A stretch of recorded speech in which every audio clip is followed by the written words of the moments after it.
Anuprasad, Present, sir.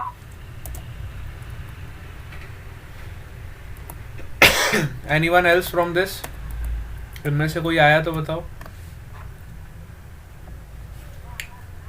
Done?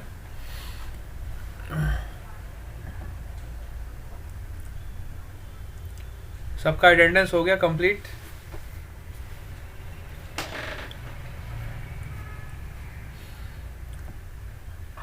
Okay, let's start the class.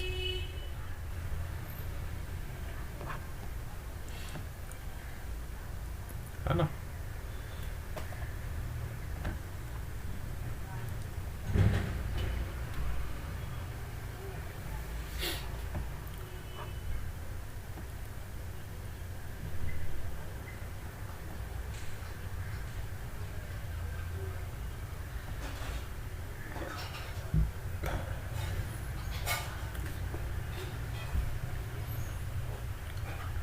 सब लोग देख लो, स्क्रीन विजिबल है ना?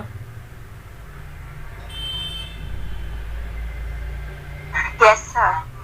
Okay.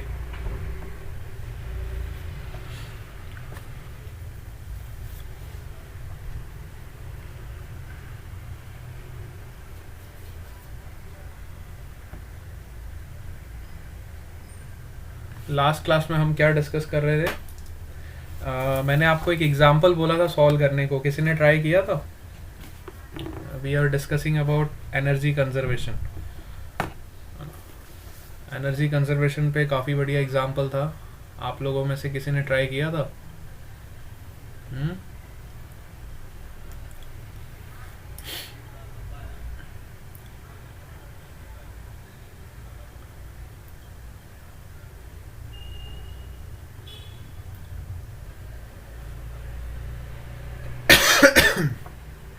Energy conservation.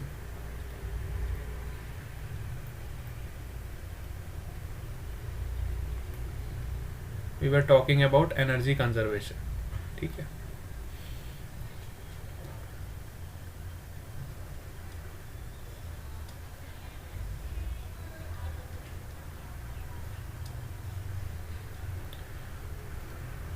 Energy conservation में हमने देखा था कि total energy of the system is always conserve.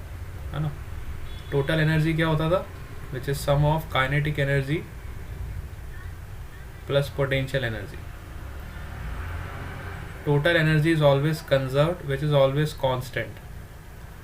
है ना? इसको हमने एक एग्जांपल से डिस्कस किया था कि हमने किसी बॉल को ड्रॉप किया था किसी हाइट से, और फिर हमने डिफरेंट डिफरेंट पोजीशन पे एनर्जी की वैल्यू निकाली थी. अगर आपको याद हो तो we have calculated the value of energy at different points, at point A, at point B, at point C and at point D. ठीक है. और हमें सब पॉइंट्स पे जो टोटल एनर्जी थी वो सेम मिली थी. है ना? जितने भी पॉइंट्स थे सब पॉइंट्स पे हमारी टोटल एनर्जी हमेशा क्या थी? कंजर्व थी. This principle is known as conservation of energy. इसी प्रिंसिपल को हम क्या बोलते हैं? Conservation of energy. ठीक है. लास्ट क्लास में हम ये वाला पॉइंट डिस्कस कर रहे थे. इसके बाद एक एग्जांपल आपके एनसीईआरटी में दे रखा है जो कि बहुत ही बढ़िया एग्जांपल है. अगर आपने सॉल्व किया होगा, अगर नहीं किया होगा तो इधर देखोगे. Your example number 6.7. It is a very beautiful example on energy conservation. ठीक है. A bob of mass m is suspended by a light string of length l. है ना? हमारे पास एक बॉब है जिसको हमने l लेंथ की स्ट्रिंग से सस्पेंड किया हुआ. इस तरह से स्ट्रिंग की लेंथ कितनी है l और इस बॉब का मास कितना है m. ठीक है. It is imparted a horizontal velocity at the lowest point a. अब हमने क्या किया, इस पे जो लोएस्ट पॉइंट है इसको हमने एक वेलोसिटी इम्पार्ट करी. लोएस्ट पॉइंट इसका a है, इस पे हमने एक इसको वेलोसिटी अप्लाई करी, दैट इज v नॉट. ठीक है. सच that it completes the semicircular trajectory in the vertical plane with the string and becoming slack on reaching the topmost point C. अब होता क्या है, जैसे ही हमने इसको वेलोसिटी दी तो ये इस तरह से मूव करने की कोशिश करेगा, लेकिन कुछ टाइम के बाद जैसे ही ये सेमी सर्कल कंप्लीट करता है ना, जैसे ही ये सेमी सर्कल कंप्लीट करता है तो यहाँ पे स्ट्रिंग जो है आपकी स्लैक हो जाती है। स्लैक मतलब ढीली हो जाती है ना। इस पॉइंट पे जो स्ट्रिंग है वो स्लैक कर जाती है, जिसके कारण ये पूरा कंप्लीट सर्कल रिवॉल्व नहीं कर पाता है ना। On reaching the top most point C, ये जो टॉप मोस्ट पॉइंट है सी, यहाँ पे आपकी स्ट्रिंग क्या हो गई, स्लैक हो गई। ठीक है, ऐसा क्वेश्चन में दे रखा है। This is shown in the figure and obtain the expression for we naught. So सबसे पहले हमें वी नॉट का एक्सप्रेशन निकालना है। ठीक है, सबसे पहले हमें किसका एक्सप्रेशन निकालना है, वी नॉट का एक्सप्रेशन निकालना है। क्लियर है सबको, क्वेश्चन समझ आया? देखो, अगर कंप्लीट सर्कल किसी भी बॉडी को करना है तो स्ट्रिंग का टेंशन हमेशा बना रहना चाहिए, तभी वो पूरा कंप्लीट सर्कल रोटेट कर सकता है। अगर टेंशन कहीं भी ढीला पड़ जाएगा है ना, ऑब्वियसली बात है, जब ये रोटेट करेगा तो इसमें कुछ टेंशन होगा स्ट्रिंग में, है ना। स्ट्रिंग में कुछ टेंशन होगा, स्ट्रिंग में कुछ टेंशन होगा, इस मास का कुछ mg फोर्स नीचे लग रहा होगा।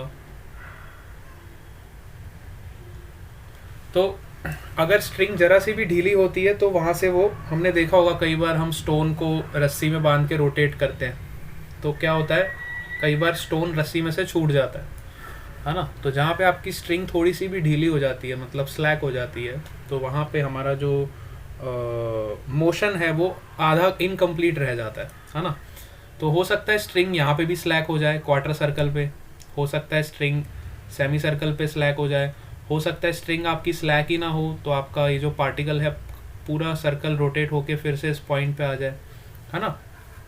तो ये डिपेंड करता है कि कंडीशन किस तरह से दे रखी है। अभी जो हमें क्वेश्चन में स्टेटमेंट दिया हुआ है उसमें हमें यही बोला है, सच that it completes the semi circle, मतलब यहाँ तक तो वो मोशन कंप्लीट कर रहा है, सेमी सर्कुलर मोशन वो कंप्लीट पूरा कर रहा है ना। यहाँ तक स्ट्रिंग टाइट है, इसके बाद आपकी स्ट्रिंग ढीली हो जाएगी, स्लैक हो जाएगी, तो वो ये सर्कल हाफ पार्ट कंप्लीट नहीं कर पाएगा। ठीक है, तो अब हमें ऑब्टेन क्या करना है, we have to obtain the expression for we naught, है ना। हमें एक्सप्रेशन वी नॉट का निकालना है। तो हमने क्या किया, अब बड़े ध्यान से देखो, इस लोवेस्ट पॉइंट को हमने रेफरेंस लेवल मान लिया। We have considered this lowest point as our reference level. ठीक है, this is our reference level.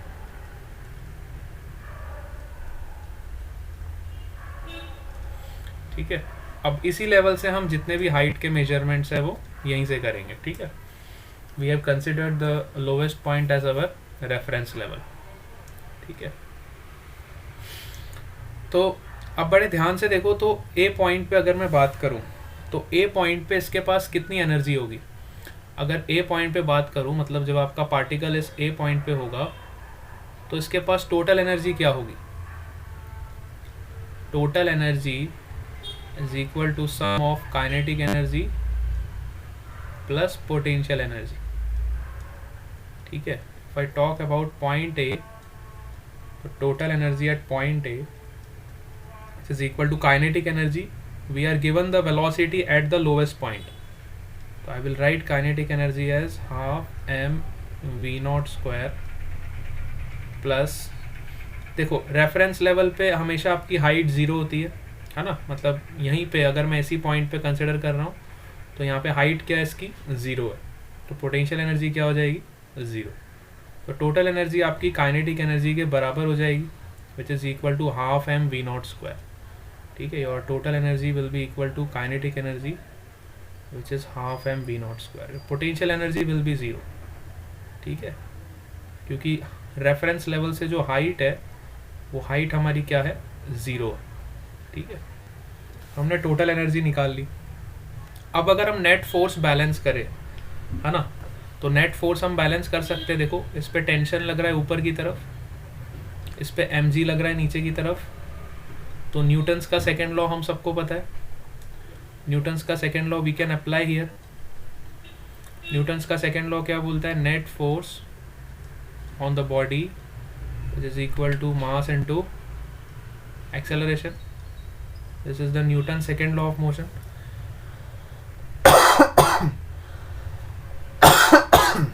ठीक है, तो नेट फोर्स इस बॉडी पे कितना हो जाएगा? नेट फोर्स इस बॉडी पे हो जाएगा, देखो टी लग रहा है ऊपर की तरफ, so I will write here T, M G लग रहा है डाउनवर्ड डायरेक्शन में, so I will write minus M G which is equal to, अब देखो इस पे एक सेंट्रीपिटल फोर्स भी लगेगा सेंटर की तरफ, तो वही नेट फोर्स के बराबर होगा, है ना? जो भी नेट फोर्स इस पे लगेगा वो किसके बराबर होगा? सेंट्रीपिटल फोर्स के बराबर. And we know that centripetal force is acceleration due to centripetal force is v square by r. ठीक है, वी स्क्वायर बाय आर. ठीक है, पर यहाँ पे हमारा रेडियस और वो हमें पता है, we know that our radius is l, so we'll write here L, and we know that the velocity is v naught, so we'll write here v naught, है ना? m v naught square upon L because our radius is L. तो यहाँ से मुझे एक equation और मिल गई. ठीक है, ये मैंने A पॉइंट पे दोनों चीज़ें फाइंड कर ली. A पॉइंट पे मैंने नेट फोर्स भी निकाल लिया और A पॉइंट पे मैंने नेट एनर्जी भी निकाल ली. I am talking about the lowest point A. ठीक है, इस ए पॉइंट पे हमने दोनों चीज़ें कैलकुलेट कर ली.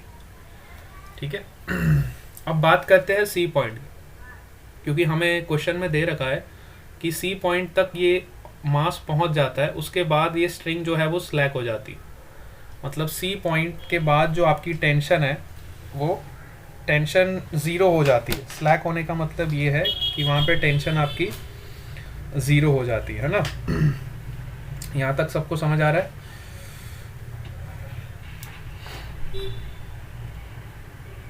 है ना? जैसे ही मतलब सी पॉइंट पे पहुंचेगा, देखो टेंशन होगी तभी ये ऑब्जेक्ट रोटेट कर पाएगा, है ना? जिस पॉइंट पे टेंशन ज़ीरो हो जाएगी उस पॉइंट पे ये स्ट्रिंग आपकी स्लैक कर जाएगी, है ना?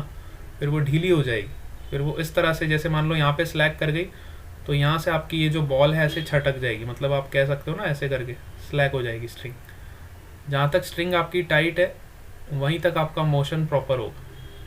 यहाँ भी आपकी स्ट्रिंग टाइट है तो यहाँ पे आपका पार्टिकल अच्छे से सर्कुलर मोशन कंप्लीट कर रहा होगा, है ना? इन सभी पॉइंट्स पे आपका जो पार्टिकल है वो सर्कुलर मोशन कंप्लीट कर रहा हो. लेकिन जैसे ही इस पॉइंट पे पहुंचेगा तो उसकी टेंशन ज़ीरो हो जाएगी, because your string will slack. तो अब हम सी पॉइंट का एनालिसिस करते हैं, है ना? अभी हमने बॉटम मोस्ट पॉइंट का एनालिसिस कर लिया, अब हम टॉप मोस्ट पॉइंट का एनालिसिस करेंगे. तो सी पॉइंट पे देखते हैं क्या इफेक्ट होता है. तो सी पॉइंट पे सबसे पहले हम एनर्जी कैलकुलेट करेंगे, है ना? We will calculate the energy at point C. C point पे कौन सी एनर्जी होगी? सी पॉइंट पे काइनेटिक एनर्जी होगी. Total energy at point C which is equal to kinetic energy at point C plus potential energy at point C. ठीक है, तो total energy कितनी हो जाएगी सी पॉइंट पे? You will write kinetic energy कितनी होगी? Half m. सी पॉइंट पे लेट से velocity will be v C, so you will write v C square plus potential energy at point C. देखो अब हमने रेफरेंस लेवल कहाँ मान रखा है? देखो यहाँ पे, ये हमारा रेफरेंस लेवल है. अब इस रेफरेंस लेवल से सी पॉइंट का हाइट कितना होगा? क्या कोई बता सकता है? What is the height of the point C from this reference level? Yes, any one of you? C point, हाँ 2L, वेरी गुड, है ना? सी पॉइंट से रेफरेंस लेवल का हाइट कितना होगा? देखो ये L है और ये भी L है, so total height will be 2L. तो पोटेंशियल एनर्जी कितनी हो जाएगी सी पॉइंट पे? Which is mgh. तो m into g into 2L, m into g into 2L which is mgh, है ना? So this will be your total energy at point C. C point पे जो total energy है वो हमें यहाँ से मिल जाएगी. ठीक है, अब सी पॉइंट पे नेट फोर्स क्या लगेगा ये भी एनालिसिस कर लेते हैं. सी पॉइंट पे जो नेट फोर्स है क्या लगेगा? अब सी पॉइंट पे हमारी टेंशन की वैल्यू तो ज़ीरो हो चुकी है. देखो अगर मैं टेंशन सी पॉइंट पे बात करूँ तो वो जस्ट ज़ीरो हो जाएगी जैसे ही आपकी स्ट्रिंग स्लैक होगी. तो सी पॉइंट पे आपका एक ही फोर्स लगेगा, that is your mg force. mg तो लगेगा ही ना।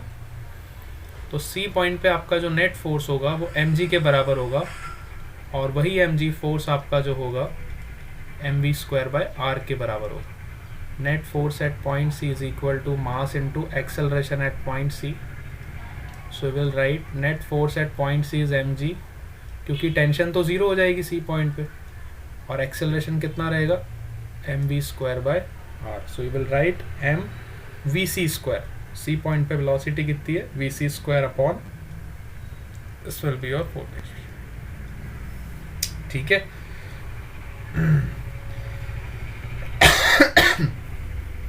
बात समझ आ गई? ठीक है।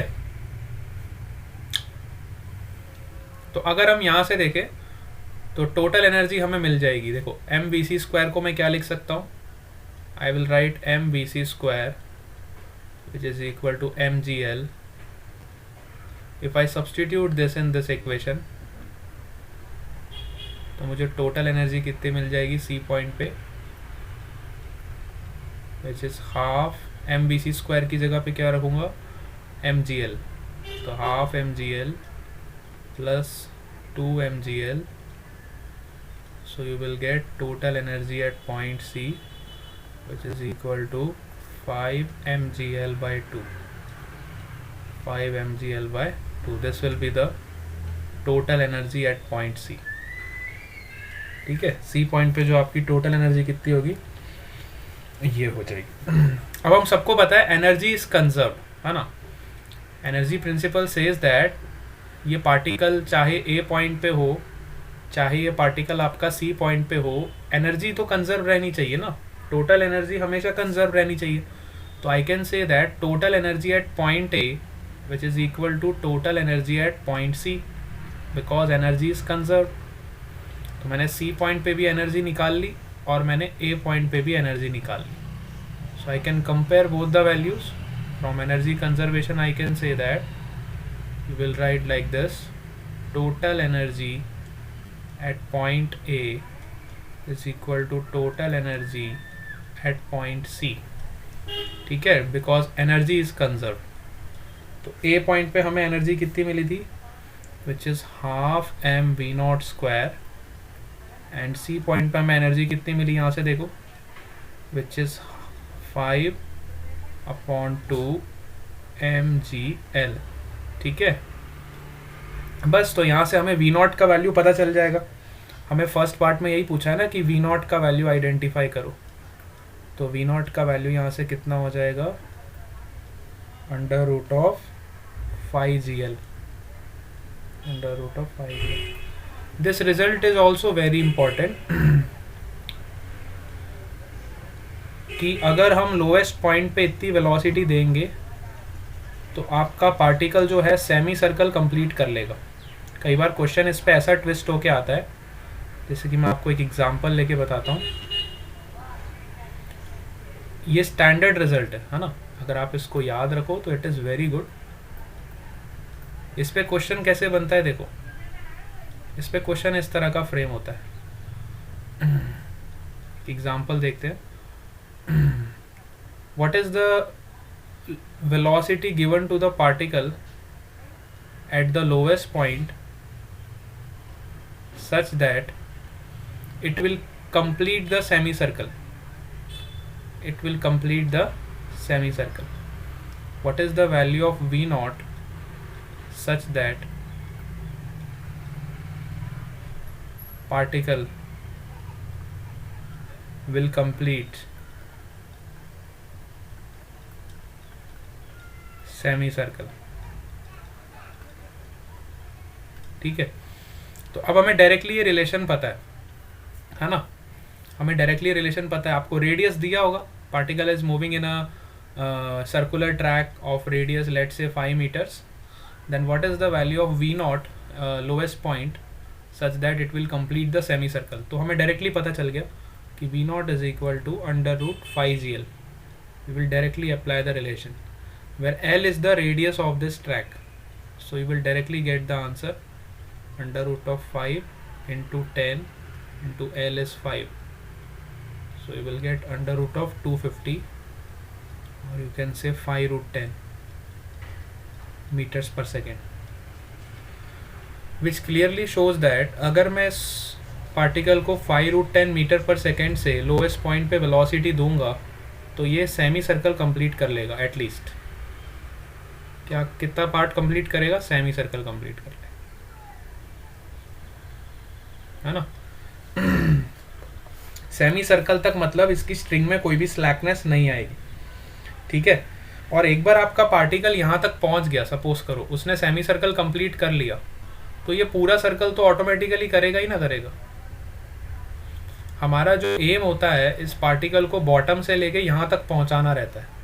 एक बार वो यहाँ तक पहुँच गया फिर वो ग्रेविटी के इन्फ्लुएंस में नीचे तो आ ही जाएगा ना। बात समझ आ रही है? इस बात को बहुत समझना बहुत ज़रूरी है।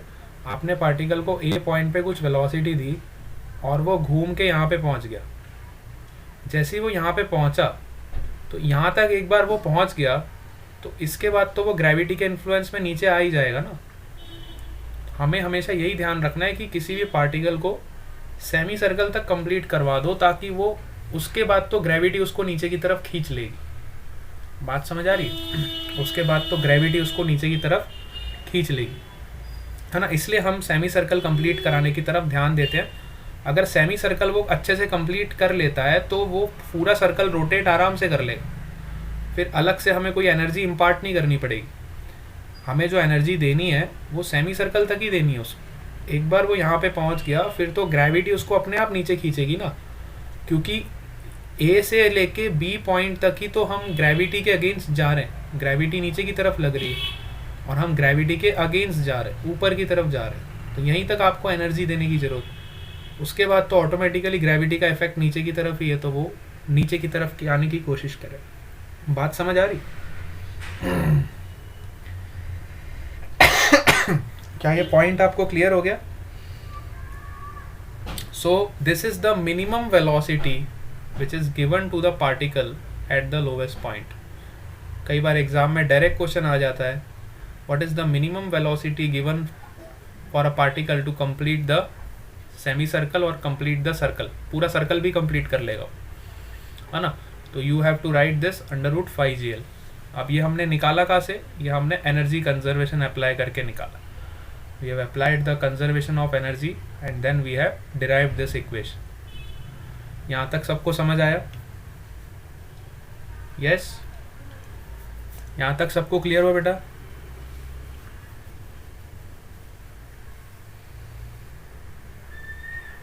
Yes, sir. है ना। Now the second question is that what is the speed at point B and point C. अब इसका सेकेंड पार्ट देखो क्या है। सेकेंड पार्ट इसका ये है कि बी और सी पे इसकी स्पीड कितनी होगी। ए पे तो हमें पता चल गई, v0 का वैल्यू हमने निकाल लिया ना। v0 का वैल्यू हमने कितना निकाला? √5gl, ठीक है। Now we need to calculate the velocity at this point B. तो ये वाला हमारा पॉइंट बी है और ये जो टॉप मोस्ट पॉइंट है ये हमारा पॉइंट सी है। तो अब हमें बी और सी पे इसकी वेलोसिटी निकालनी है, कितनी होगी। तो पहले हम बी पॉइंट पे एनर्जी कंजर्वेशन लगाएंगे, ठीक है। तो बी पॉइंट पे इसकी एनर्जी कितनी होगी, सबसे पहले ये फाइंड करो। What is the total energy at point B, है ना। तो बी पॉइंट पे टोटल एनर्जी कितनी होगी इसकी? क्या इसके पास काइनेटिक एनर्जी होगी? बिल्कुल होगी। इसके पास कुछ वेलोसिटी होगी बी पॉइंट पे, लेट से वी बी। तो टोटल एनर्जी बी पॉइंट पे निकालेंगे पहले हम, कितनी होगी। तो बी पॉइंट पे टोटल एनर्जी कितनी हो जाएगी, देखो बड़े ध्यान से। Total energy at point B is equal to kinetic energy which is half mvb² plus potential energy which is mgh, है ना। तो पोटेंशियल एनर्जी कितनी होगी देखो। अब ये ए पॉइंट से जब बी पॉइंट पे पहुंचेगा तो इसने कितनी हाइट कवर करी? इसने इतनी हाइट कवर करी ना। ये हाइट किसके बराबर है? इसने इतनी हाइट ही तो कवर करी है, ध्यान से देखो। ये हाइट किसके बराबर है? एल के बराबर, है ना। तो इसकी पोटेंशियल एनर्जी कितनी हो जाएगी? बी पॉइंट पे m into g into l. This will be the total energy of the particle at point B. और हम सबको पता है ड्यू टू एनर्जी कंजर्वेशन जितनी एनर्जी इसके पास ए पे होगी उतनी एनर्जी इसके पास बी पे भी होगी, है ना. If energy is conserve then we can say that total energy at A which is equal to total energy at B. तो ए पे तो हम टोटल एनर्जी ऑलरेडी कैलकुलेट कर चुके हैं, है ना. ए पे हमने टोटल एनर्जी कितनी निकाली थी, देखो सबसे पहले हमने वही फाइंड किया था. ए पॉइंट पे टोटल एनर्जी कितनी थी हमारी, half m v not square. So I will write here half m v not square, half m v naught square which is equal to total energy at B is half m vb square plus mgl. ठीक है, plus mgl. यहाँ तक सबको clear हो गया. अब हमने v naught square का वैल्यू ऑलरेडी कैलकुलेट किया ऊपर. देखो v नॉट स्क्वायर का वैल्यू कितना निकाला था हमने, v नॉट का वैल्यू आया था √5gl. तो यहाँ से v नॉट स्क्वायर का वैल्यू मैं क्या लिख सकता हूँ, 5gl के बराबर. So I will substitute here v naught square is half m into 5gl which is equal to half m vb square plus mgl. Now you can see clearly here m and m will cancel out, है ना. So you will get vb square by 2 which is equal to 5gl by 2 minus gl, है ना. इसको solve करोगे तो you will get like this. So you will get vb square by 2 which is equal to 3gl by 2. 2 से 2 cancel हो गया, तो यहाँ से हमें vb का वैल्यू मिल जाएगा इस under root of 3gl. So this is also very important result कि अगर इस पार्टिकल को क्वार्टर सर्कल कंप्लीट करना है तो क्वार्टर सर्कल पे इसकी जो स्पीड होगी वो कितनी होगी, √3gl के बराबर, है ना. क्वार्टर सर्कल पे जो इसकी स्पीड होगी कितनी होगी, √3gl के बराबर. This is the speed at quarter circle.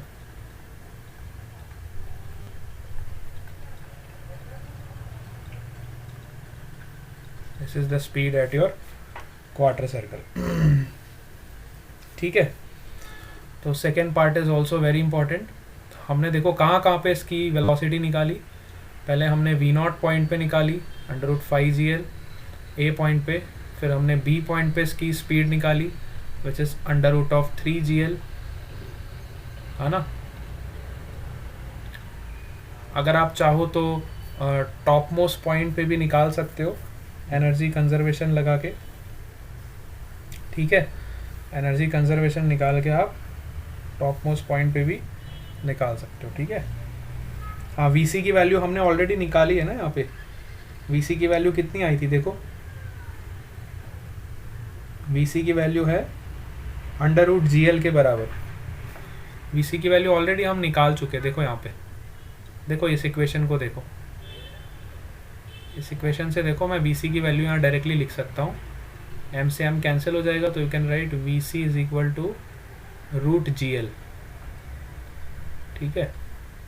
तो टॉप मोस्ट पॉइंट पे इसकी स्पीड कितनी होगी, which is equal to √gl. तो हमने सभी पॉइंट्स पे कैलकुलेट कर ली. ए पॉइंट पे कितनी आई, √5gl. बी पॉइंट पे कितनी आई, √3gl. एंड सी पॉइंट पे कितनी आई, √gl. ठीक है. At each and every point we have calculated the speed of this particle. ठीक है. Now the third part of this question is we have to compare the kinetic energy at point B and point C. The third part of this question is compare the kinetic energy at point B and also at point C. ठीक है, kinetic energy also at point C. तो B point पे kinetic energy क्या होगी बताओ, half m vb square, simple, है ना. और C पॉइंट पे इसकी काइनेटिक एनर्जी कितनी हो जाएगी, हाफ m vc स्क्वायर. ठीक है. तो देखो हाफ से हाफ कैंसिल हो गया, m से m कैंसिल हो गया, you will get vb square upon vc square. तो वी का वैल्यू तो हम निकाल चुके हैं, देखो √3 GL, so will write here 3 GL, और वी का वैल्यू भी हम निकाल चुके विच इज GL, ठीक है। वी² का वैल्यू अभी हमने निकाला ना GL के बराबर, तो यहाँ से आपका रेशियो हो जाएगा, देखो GL से GL कैंसिल, या रेशियो विल बी 3:1, ठीक है। Means you can say that kinetic energy at point B which is equal to 3 times of kinetic energy at point C,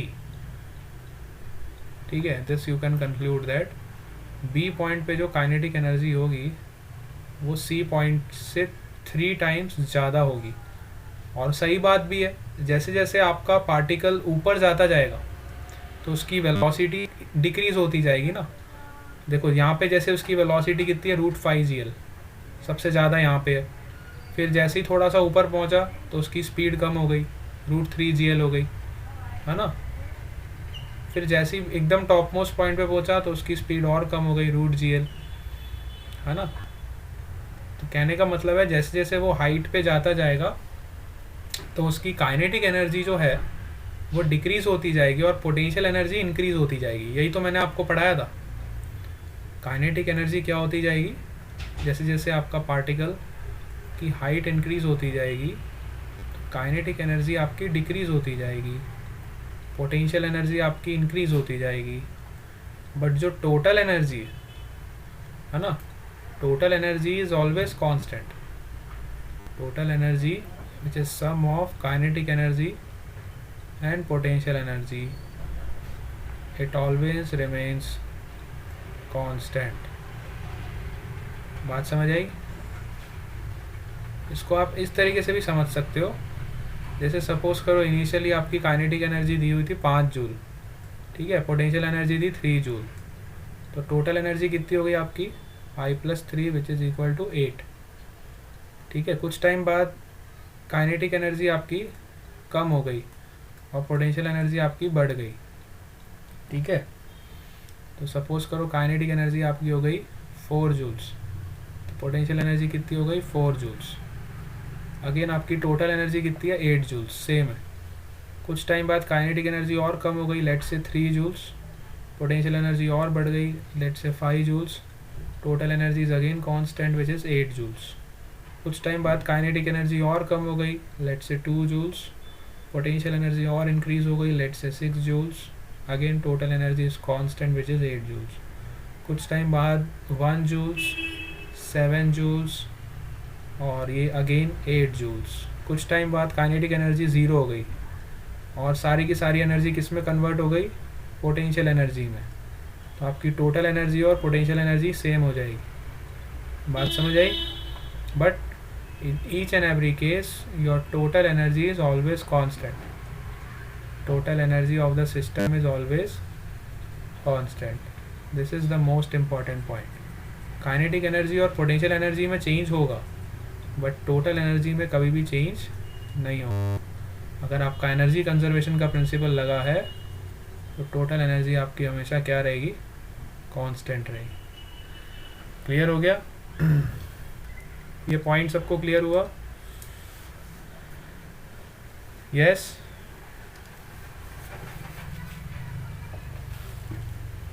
all of you got this point?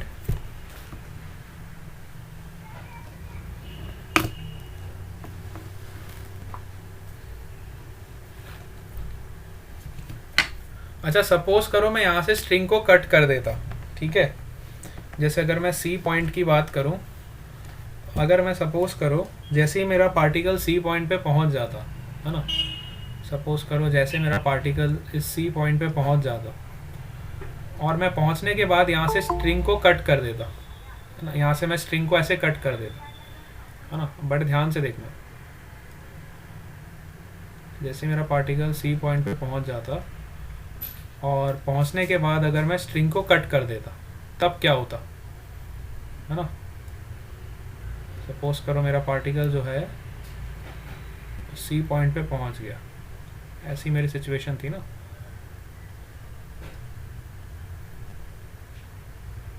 ठीक है, suppose मेरा particle यहाँ से यहाँ पहुँच गया, this is my A point, this is my B point and this is my C point. यहाँ पे वेलोसिटी कितनी थी, अंडर रूट ऑफ 5gl, है ना। यहाँ पे वेलोसिटी कितनी थी, under root of 3gl, pen क्यों नहीं चल, अंडर रूट ऑफ 3gl।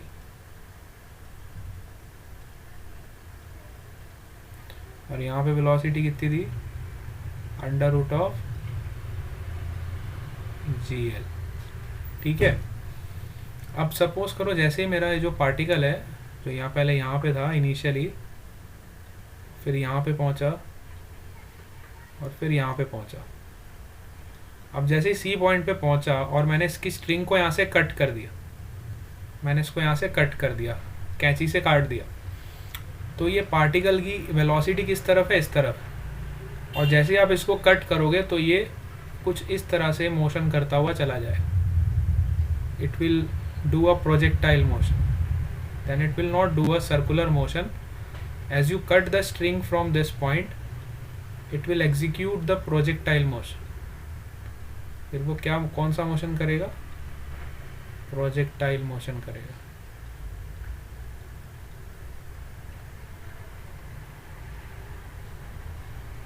बात समझ आई।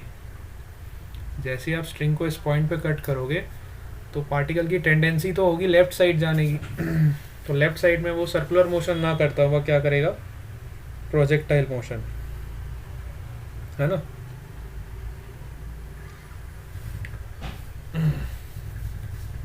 और अगर आप इस स्ट्रिंग को कट नहीं करोगे तो ये एज इट इज अपना सर्कुलर मोशन करता हुआ वापस आ जाएगा। और स्ट्रिंग को कट नहीं करोगे तो ये सर्कुलर मोशन करता हुआ वापस इस पॉइंट पे आ जाएगा। लेकिन अगर आपने स्ट्रिंग को इस पॉइंट पे कट कर दिया, जैसे ही पार्टिकल यहाँ पहुँचा और आपने इसको यहाँ से कट कर दिया, तो ये आपका बॉल जो है, ये बॉल जो है आपका प्रोजेक्टाइल मोशन करता हुआ ग्राउंड पे गिरेगा, ऐसे कुछ जाके गिर जाएगा, है ना। फिर इस पे तरह तरह के क्वेश्चंस बन सकते हैं। What is the maximum range it has covered, है ना। फिर यहाँ से प्रोजेक्टाइल की अलग कहानी शुरू हो जाएगी, और वो ऑलरेडी हम डिस्कस कर चुके हैं ना। प्रोजेक्टाइल मोशन हमने कितनी बार डिस्कस कर लिया। तो डिफरेंट सिचुएशन में डिफरेंट मोशन होगा, है ना। अगर सपोज करो हम पार्टिकल को इस पॉइंट पे इतनी वेलोसिटी देंगे, √3gl से कम वेलोसिटी देंगे या इसके बराबर देंगे, तो ये पार्टिकल इतने रीजन में ही SHM करेगा, यहाँ पे जाएगा फिर यहाँ से यहाँ पे आ जाएगा, ऑसिलेटरी मोशन करेगा। बात समझ आ रही है। क्योंकि बी पॉइंट तक पहुँचने के लिए इसको वेलोसिटी कितनी चाहिए, बी पॉइंट पे इसकी कितनी वेलोसिटी है, √3gl। अगर सपोज करो आपने बॉटम मोस्ट पॉइंट पे √5gl ना देने की बजाय आपने यहाँ पे वेलोसिटी दी √2gl, है ना, तो ये पार्टिकल तो यहाँ तक भी नहीं पहुँच पाएगा, ये पार्टिकल तो कहीं यहीं पे आके रुक जाएगा और फिर वापस अपने पाथ पे आ जाएगा, फिर यहाँ तक जाएगा, फिर वापस इधर रिटर्न हो जाएगा। तो इस तरह से ऑसिलेटरी मोशन करेगा। अगर आपने √5gl से वैल्यू कम दे दी बॉटम मोस्ट पॉइंट पे, तो ये पार्टिकल ऑसिलेटरी मोशन परफॉर्म करेगा। ठीक है। तो इस तरह से डिफरेंट मोशंस आपको देखने को मिलेंगे इसी सर्कुलर मोशन। ठीक है। अगर आपने एग्जैक्ट √3gl वेलोसिटी दे दी तो ये पार्टिकल इस तरह का मोशन करेगा, सेमी सर्कल तक जाएगा ऑसिलेटरी, फिर वापस आ जाएगा, है ना। अगर आपने √4gl दे दी तो ये यहाँ तक घूम के फिर वापस आ जाए। लेकिन अगर आपने √5gl दे दी और इसको यहाँ तक पहुँचा दिया तो फिर ये कंप्लीट सर्कल कर लेगा। ठीक है। तो कम से कम इसको कितनी वेलोसिटी हमें देनी पड़ेगी, √5gl, ताकि ये पूरा का पूरा सर्कल कंप्लीट कर ले। और जैसे ही आप सपोज करो इस पॉइंट पे कट कर दोगे तो ये प्रोजेक्टाइल मोशन करना शुरू कर देगा। ठीक है। फिर ये सर्कुलर ट्रैक से अलग हो जाए, then it will perform the projectile motion. Clear होगा सबको। तो it is a very good example, NCERT का एक ही एग्जाम्पल है, लेकिन इसमें काफ़ी सारे कंसेप्ट्स आपको दे रखे हैं। अगर आपने इसको ढंग से सॉल्व किया है तो आपको ये सारे कंक्लूजन पॉइंट्स अपने नोट्स में लिखने चाहिए। ठीक है, ओके बेटा।